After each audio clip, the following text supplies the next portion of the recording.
It's time for the Rick Smith Show. Now, here is the voice of the working class, Rick Smith.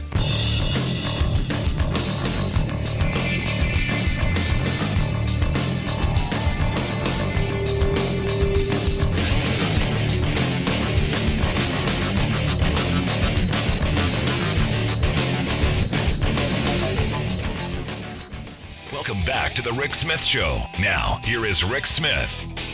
So some big news coming out of our U.S. Supreme Court. And this has been coming for a while. Look, we've been talking about this Chevron case for a couple of years now, knowing that this is on the horizon, that undoing what this decision did, basically, gutting our regulatory agencies and our ability to oversee what corporate America does.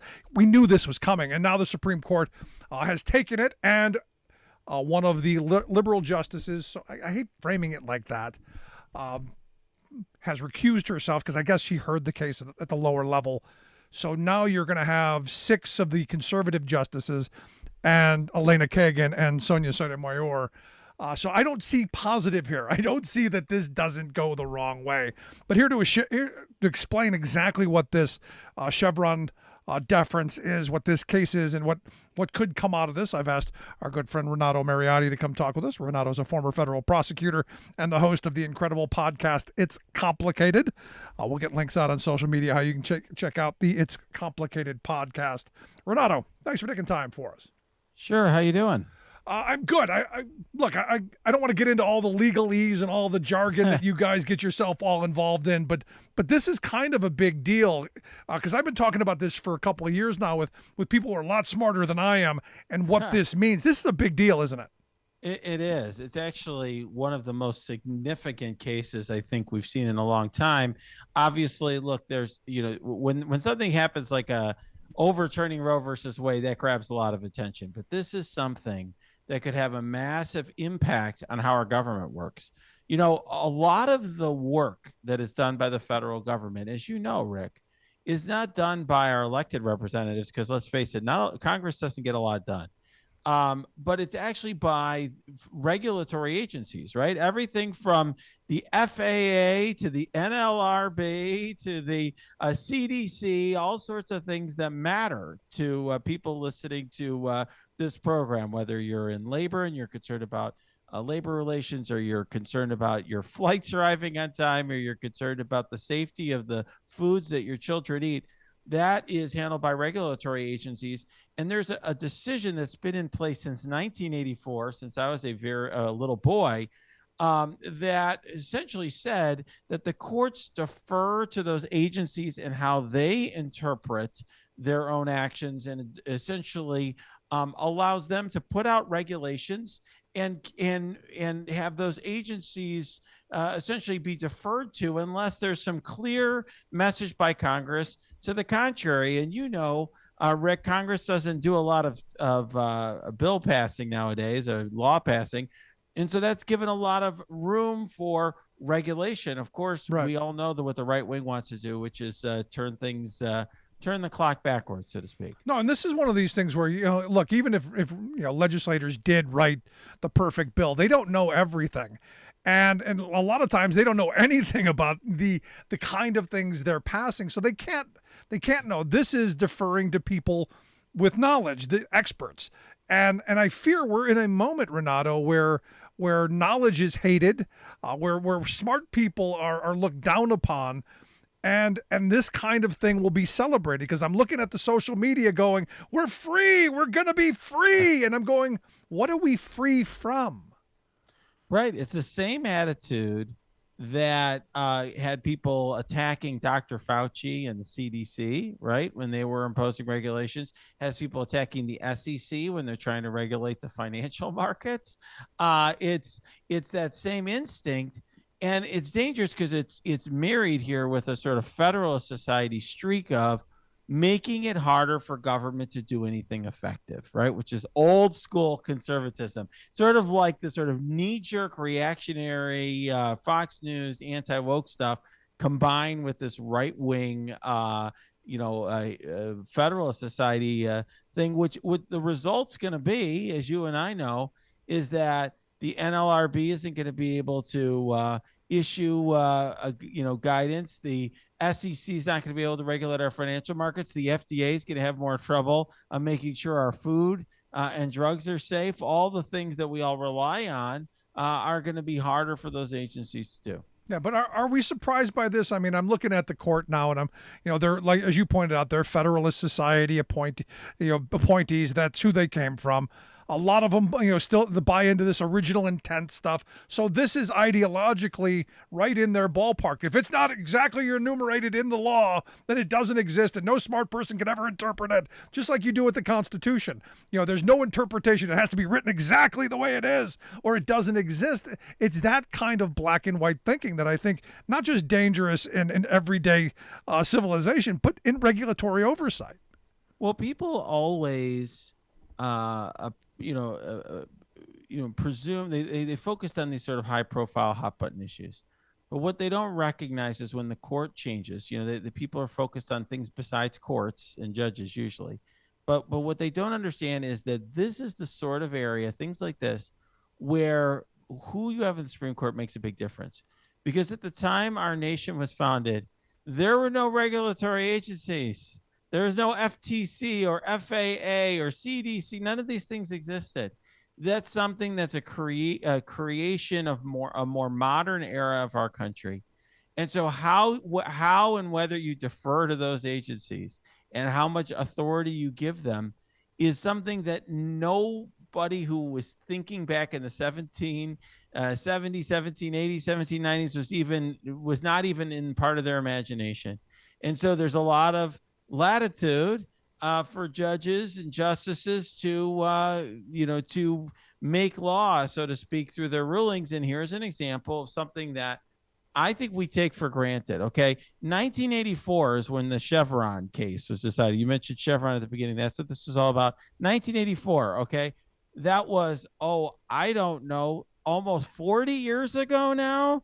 It's a long time that people have made and have had kind of expectations about how government works.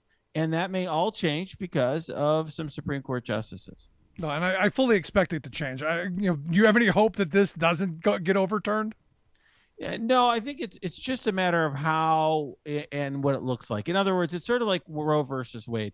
Once the court was where it was, I mean, I had said as soon as Kavanaugh got put on the court, appointed to the court, I said, this means the end of Roe versus Wade. I'm sorry to report that I was correct about that, but I didn't know at the time whether there'd be an incrementalist sort of rollback of Roe versus Wade, death by 1,000 cuts, or whether it was going to all happen at once, which is, of course, what happened. And I don't know here whether there's going to be just a flat out rejection of Chevron deference entirely and sort of basically rolling back the authority of agencies, or whether they sort of modify it a little bit around the edges, that sort of thing. So I think it's really just a matter of how much change there's going to be. Yeah, and that's what we're going to have to wait to find out. And I always fear the worst because they've shown me that's what they're willing to do. You brought up the Dobbs decision. There was the Janus decision. They always seem to go toward let's rewrite the 20th century. You're listening to the Rick Smith Show with Renato Mariotti, former federal prosecutor and host of the It's Complicated podcast. We'll get links out on how you can take a look at his podcast. I got to get your thoughts on what's going on in Florida. I don't know if you've been paying attention, but today DeSantis signed 3 what he's calling anti-crime bills, and one of them is they would make child molesters eligible for the death penalty. The Supreme Court's already said that unless someone's died, that the death penalty's off the table. But he's pushing this. This being one of those. Another one being enhanced. They said enhanced criminal penalties for selling fentanyl or fentanyl analogs that look like candy. And also, this is the one I really want to ask about. They want the Florida Supreme Court to develop a uniform bond schedule. And how do they put it? To forbid a person from being released before his or her first court appearance if charged with a violent or heinous crime. Does that happen? Not really. It doesn't happen much. It's a pretty rare. It would be a very very rare circumstance where that's the case. There will be some edge cases. Okay, I mean, I prosecuted a person, an older lady who was mentally ill who tried to rob a bank. Things like that, but it's pretty rare where something like that's going to happen. I have to say, all of that, Rick, seems to me like trying to use and shape the criminal justice system to get more airtime on Fox News. It's really a use of the Absolutely. criminal justice system to score political points, and I just don't think that's the way we should go about criminal justice. No, when I first saw this story, I go, look who's running for president. Because that's what this really is all about. Now, look, the Supreme Court's not going to allow them to kill child molesters. Although, look, as a parent, I get parental justice. I get that, but not state-sponsored murder. Yeah, I'm just not there. But this is all that stuff that reeks of Fox News. We're letting the violent criminals walk on the streets. We're catching them and releasing them. And I'm going, everyone I've known who's done this stuff, that's not happening. Criminal justice has been something where, and it's been decade after decade, there's been a politicization of prosecution. And the way that we handle criminal justice in this country should be outside of that. And we've always gotten into trouble when we've tried to use politics to determine whether and how people should be prosecuted for crimes. It's how we ended up with the quote war on drugs and over incarceration, for example. And it's ironic because on Fox News, they're always railing against what they call the Soros-backed prosecutors in their mind, who are pursuing there's some sort of a quote woke, I don't even know what that means, agenda. And this is basically them doing what they're trying to criticize others for doing, which is using criminal justice and people's lives, okay, to pursue an agenda. I don't have any love for child molesters either. To be very blunt, I prosecuted people who did that, and I've had victims of that in my family. It's absolutely heinous crime. But I think we should let judges decide punishments. Judges and juries ultimately have a role in punishment, not politicians. I think that's the better way for it. I'm glad you framed that like that, because one of the arguments I make is as you're making these hard, fast, these absolutes, it takes out any part of compassion. It takes apart any bit of the criminal justice system being for rehabilitation. It's all about crime. It's all about punishment and retribution, and I don't know that that's a positive. Well, it's a challenge, okay? Because I think that criminal punishments are a challenging thing. In certain circumstances, for example, there's a big debate over mandatory minimum sentences, which in general have often resulted in over incarceration because prosecutors will use those as a tool to put a stiff sentence on someone who may not deserve it. But in certain circumstances where judges are not sentencing, for example, child pornography is an area where sometimes judges have given too much of a break to people engaging in that. I can see the need for that.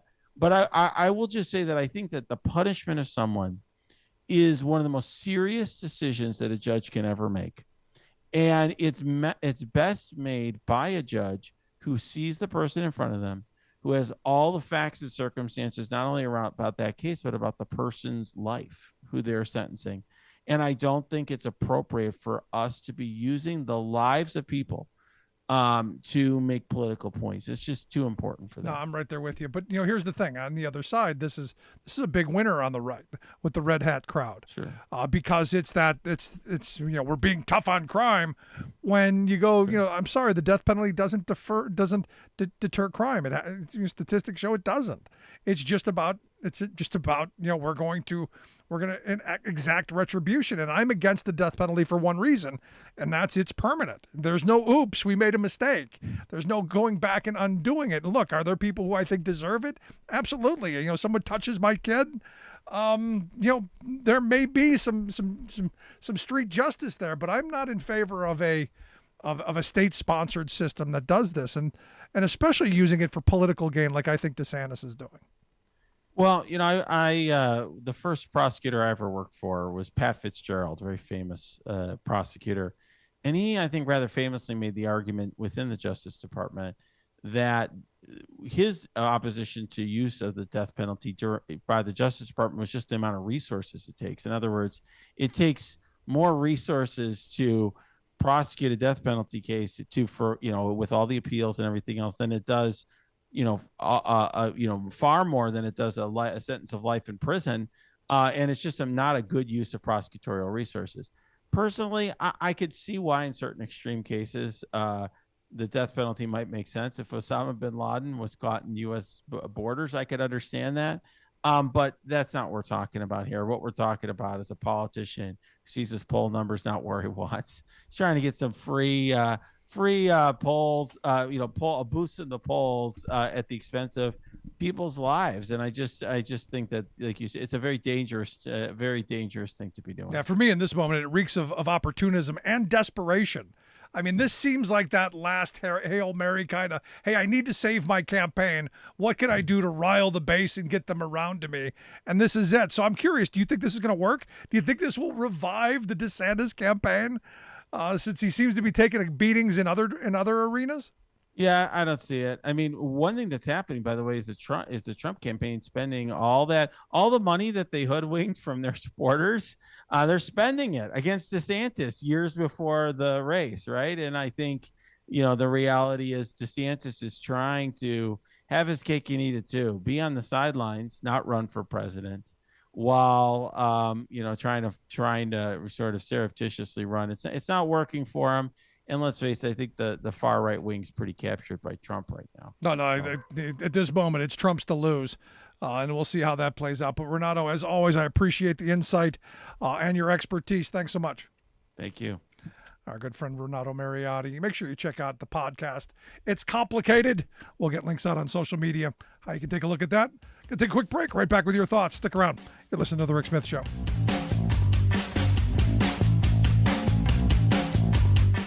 Hey, this is Ken Casey from the Dropkick Murphys, and you're listening to The Rick Smith Show. From the steel mills of Pennsylvania, to the auto factories of Michigan, to the modern makers movement, manufacturing makes our nation great. I'm Scott Paul, president of the Alliance for American Manufacturing. We bring business and labor together to advocate for policies that everyone can agree on. Together, we can strengthen manufacturing and create good-paying American jobs.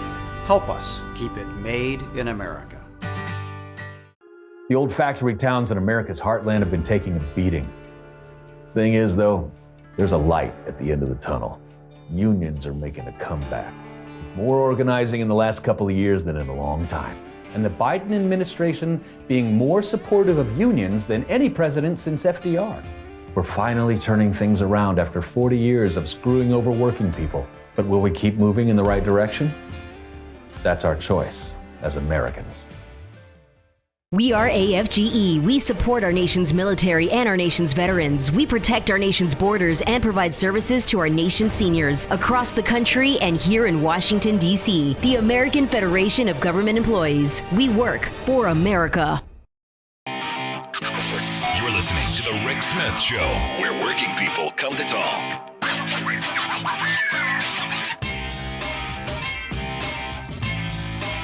So I go back to the whole DeSantis thing and the death penalty. And look, conservatives have always used that as their rallying cry. See how tough I am? Look at me be tough on crime. And I look at this DeSantis thing, and honestly, the first thing I thought of as I'm reading through this, and I saw a couple of the videos of his speech with the big American flag behind him like he's Patton or something.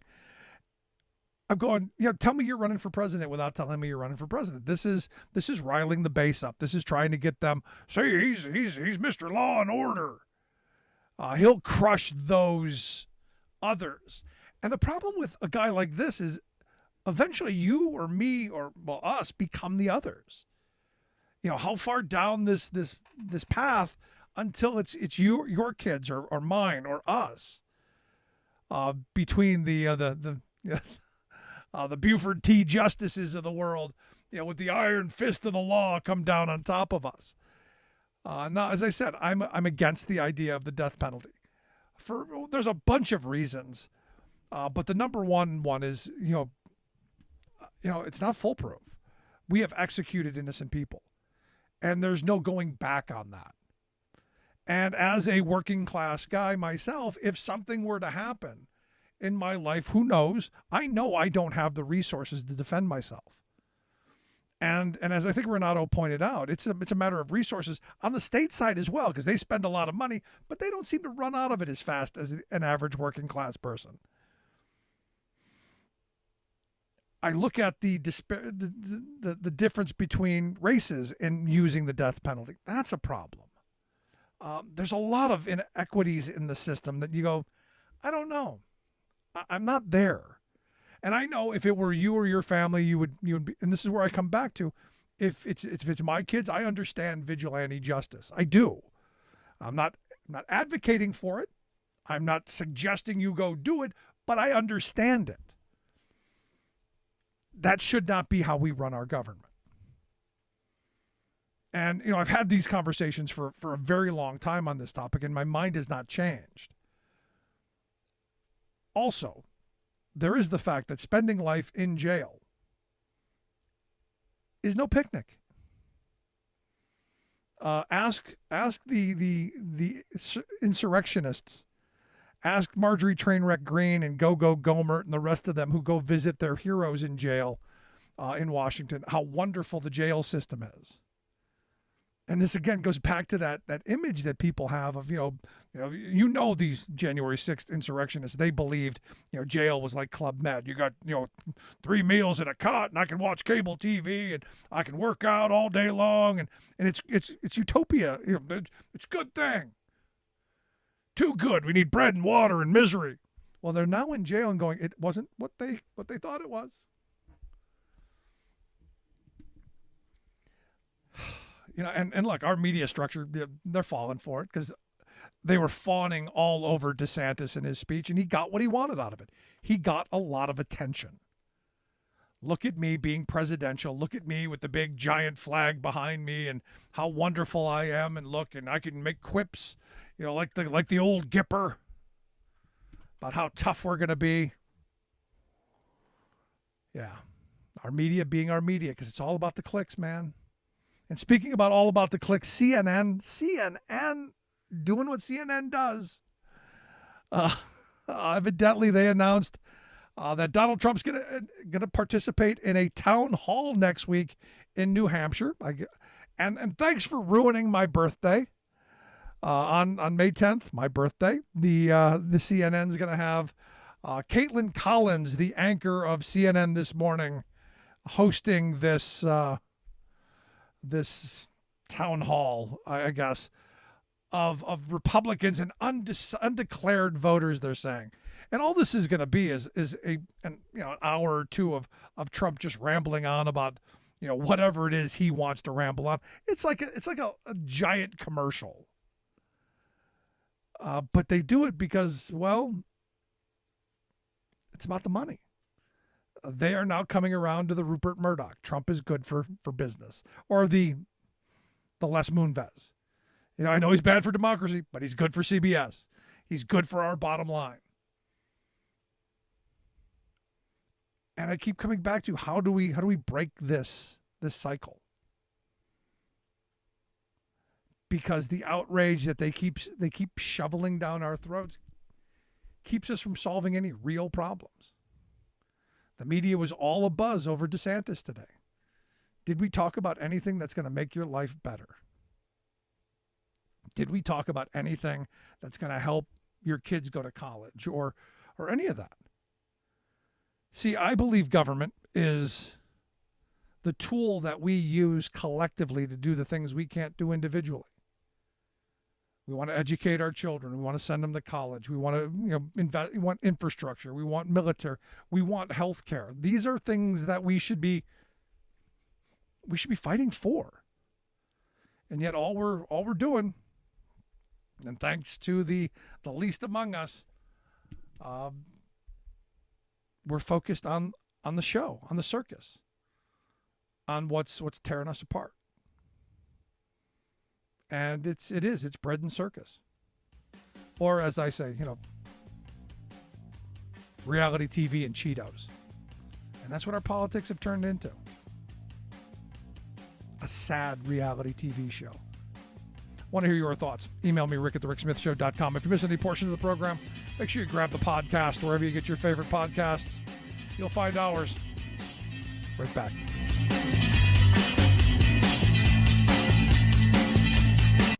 I've been driving buses for 5 years, and my day-to-day routine is I wake up a little earlier than most people. I get on a bus, I go out, I pick up some students and make sure they get to school nice and safe. Here in Fairbanks, Alaska, that can be a challenge because of the winter weather and the icy roads, but I love the job. So the Teamsters are great. They provide us a lot of protections. They've always taken care of their people, made sure that our jobs were secure. We didn't have to worry about whether or not we'd have a job from day to day. And that's amazing because before we'd be working 4, 6, 8 hours a day and only earning minimum wage was real difficult to make a living. And then the Teamsters pushed a lot so we make something we can live off of and not have to have a second job. What absolutely gives me peace of mind, the union membership allows me to focus on this job without having to worry about whether or not my family is going to be taken care of. I'm Andrew Case, and I'm proud to be Teamsters Local 959.